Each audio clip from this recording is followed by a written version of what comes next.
All right, you're watching this video because you want to invest in the stock market, but you don't know where to start. And perfect. You're here, you don't know what to do, what stocks to buy, how to do your research. This video is going to explain everything you need to know about investing, all that good shit. Specifically about the stock market. Obviously, you can invest in other stuff, but that's not really today's conversation. So, investing in the stock market, I have a few kind of bullet points here I've written down. My first advice is, if you're a complete beginner, you don't know what you're doing, let's just say, for example, you got a full-time job and you want to start investing some of the extra money you have, forget about stocks. I know this might sound a little, like, what the hell, you made a video about stocks, but you're saying forget about it? Yeah, forget about it at first. Individual stocks are very, very complicated and very risky to invest in if you don't know what you're doing. If you don't know what you're doing, do not invest in the stock market. Number one advice is ETFs. If you don't know what ETFs are, just look it up, ask Google, watch a YouTube video. It's very simple. But most ETFs basically are a combination of some of the biggest companies in the world, kind of into one big stock, I guess you could say. So if you're in America, the two biggest and more popular, I guess, are NASDAQ and S&P 500. Those are the most popular, I guess, index ETFs, in the world. And those are the things you want to be buying at first. When you see old people talking about like how they became millionaires and they're like, oh, I invested. This is what they invested into, because say you're 20 years old, 25 years old right now, you're in your mid-20s, you're a young man, you're watching this video, and let's just say you, before the age of 30, invested around $5,000. And every month you continue to invest, say $500 more. That compound interest, that 5,000 you invested in plus the 500 you invested in every month, and it adds up. Every year it adds up and it becomes thousands of dollars, and with thousands of dollars of your own money you added yourself, and with how ETFs work, that shit becomes millions, and that's how people retire. They become millionaires. So ETFs are the, I guess, most long-term solution for investing. This isn't something that will give you crazy returns in 5 years. And if that's what you're looking for, I wouldn't even bother investing. That's not the purpose of investing. But ETFs are the most safest way to invest. If an ETF ever crashes, if the NASDAQ ever crashes, that means the country crashes. I hope you guys know that. So essentially, you're putting your money into the United States of America. Essentially, as simple as that. If you believe that this country will last up until your 60s and 70s, you're fine. You'll be a millionaire when you retire, unless you sell it before then for some reason. And the simple truth is, ETFs don't go down. You can look at a yearly chart, and I'll pull it up right now. I didn't really plan on doing all that, but fuck it, bro. I'm here. This is a monthly chart. Where's the yearly? 12 months.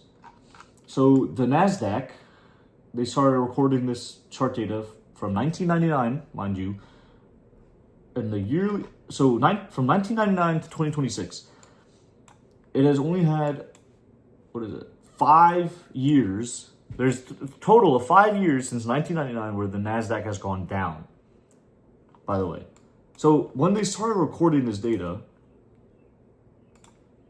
till when we speak right now, it has gone up.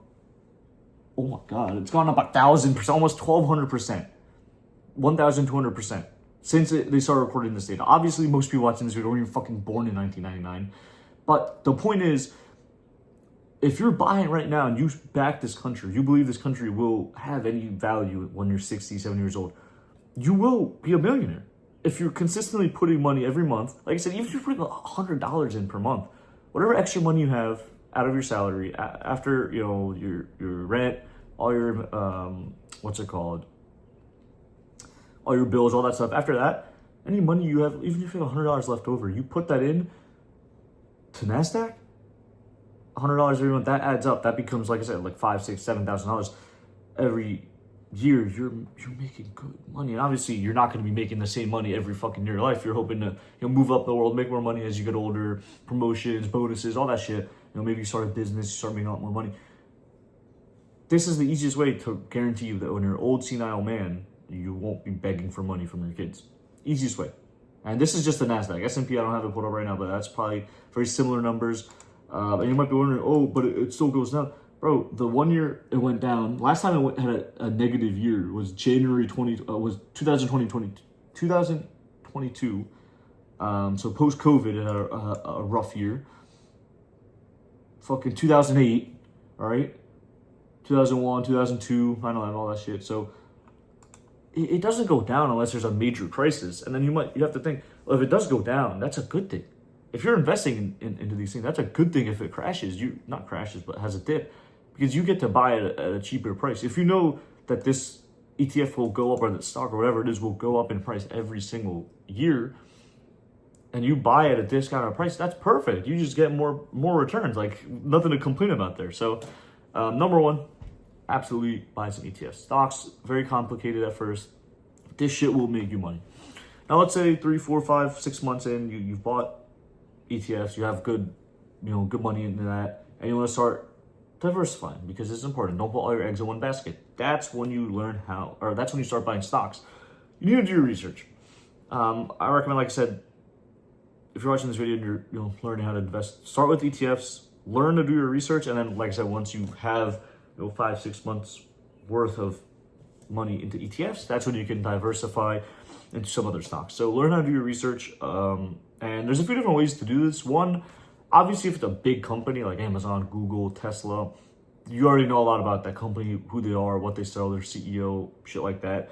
But still do your research about the goal of the company going into the future, what their plans are 5, 10, 15 years from now, what they plan on selling, if they want to sell the same thing, sell something new. So that's very important to research for these big companies. And then there's smaller companies that you want to research as well. If, for example, I don't know, you find a microchip company that produces microchips or manufactures them, and you're like, oh, microchips, I know that's kind of popular right now. It's popular right now? Is it going to be popular, 30 years from now? So that's another company. That's then what you got to research with this company. Okay, well, I don't know who the CEO is. I've never heard of this company. Who's the CEO? What are their earnings? How much money do they have? All that good stuff. So a few websites, and you might want to write this down, a few places, I guess, you can do your research. Number one, Google Finance is very good for basic research.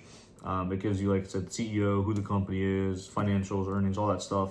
It gives you good data about the company, and from there look, we're not, at the end of the day, you're not, a finance major, you're not a financial analyst, you don't work at a bank. Some of the stuff, you might not understand what it means. That's totally fine. Google Finance, that's why I like it. It gives you very basic information, and it explains what that information is.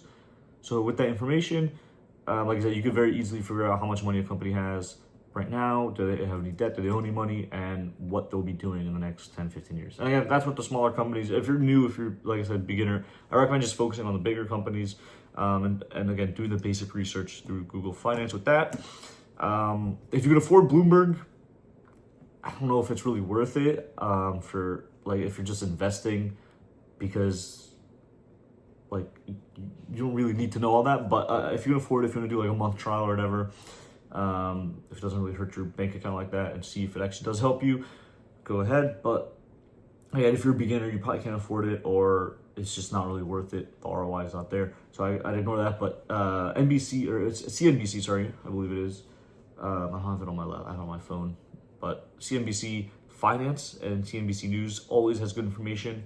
And there's a bunch of apps and websites overall that just give you news about companies and just kind of political news. Very important. Geopolitics can determine whether a company is doing good or bad.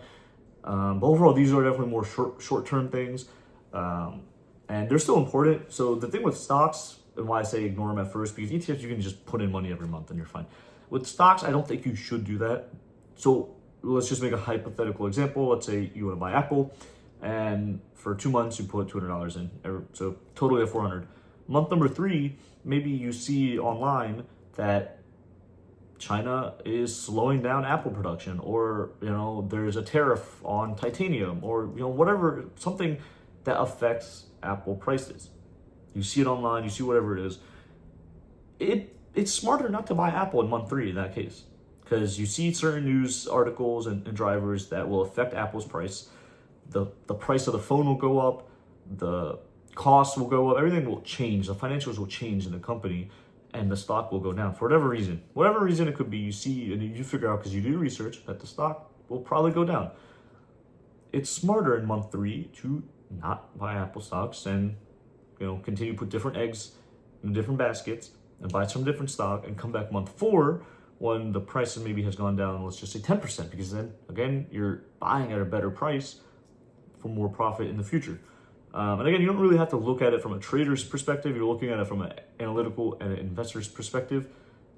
You don't need the best price, but if you know the price of a certain stock is going down, might as well, And again, that's the best way to diversify. If you know price is going down, put your money elsewhere and not buy that for month 3. Excuse me, I was getting really thirsty there. So my final, little tip, because I am yapping a little bit to shut this video down soon. Buying what you believe in is really the simplest thing. Buy in what you believe will do good. And kind of sticking with the Apple example, because Apple, by the way, is a great stock if you're looking at this video. Apple is a company that similarly, it just doesn't go down ever. It's always going up. Buy in what you believe in. Say you're 25 right now. You look at companies that you believe will be around 20, 30, 40, 50 years from now. That's what you should buy into. I'm sitting here with an iPhone. I'm recording off of my iPhone. I believe that the iPhone will continue and Apple will continue to surge. I'm going to buy into Apple stocks. I have belief in this company. I'm wearing Meta glasses right now. If I believe that this is a popular product and they'll continue to innovate and improve and get better and be the leading company in this industry, in the glasses industry, I guess you could say, in the AI glasses, I'm gonna look into buying Meta. Now, do I think they'll be around for 60 years as the lead? That's a different question. That's very hard to predict and hard to tell. But for 10 years, absolutely. And some people get this weird narrative with investing that you should never sell or you should hold to your 60. There's short-term investing as well. If you, for example, are, 20 years old. No, let's just say you're 30 years old. Fuck it. Sorry. You're 30 years old and you have a kid that's 10 years old. And you're kind of panicking about how am I going to pay for his college. You could do investments up till 8 years or 10 years for the sole purpose of your goal, which in this case is to pay off your son's college or your daughter's college or whatever the case is. And so if that's the case, looking at certain stocks short term is much better, much better. Obviously, you have to time the exit properly. That's a different topic. But for example, Meta, for 10 years, I'm absolutely, and it's a stock I'm currently am invested in short term. I believe within 10 years, they will be and continue to grow and still be a leading company in the industry. Same with Apple. Then you have to look at Tesla. Do I believe Tesla and Elon Musk will be able to still be the leading company in the United States for electric cars? Within 5 years, maybe 10 years? No, I don't think so. That's not a company I'm interested in investing, unless I'm interested in 5-year investing, which I'm not. So simply buying companies that you use on a day-to-day basis that you believe in, right? Say you use a certain company for keyboards and you only use their keyboards. That's a good call because that's a company you believe in. You're using them for a reason. You like them. You're buying into that stock and you're essentially betting on you liking that company. The moment you don't like that, you use it every day yourself. Why not buy into it, So that's the best examples I can give, the best advice I can give, especially like I said for beginners, because you already know a lot of these companies. You know what Apple does, you know what Tesla does, Netflix, all these companies. Do you believe these companies will be around and still be making money in X amount of time? Obviously, still do your research about basic information and, like I said, entries and exits, stuff like that. But that's the most basic way to start investing it. And this video is mainly for people who have literally $0 put in the stock market. So that's the best way I can go. ETFs are king and key. Keep it simple, do your research, and buy in what you believe in. So yapped a little bit there, but if you guys enjoyed the video, make sure to like and subscribe.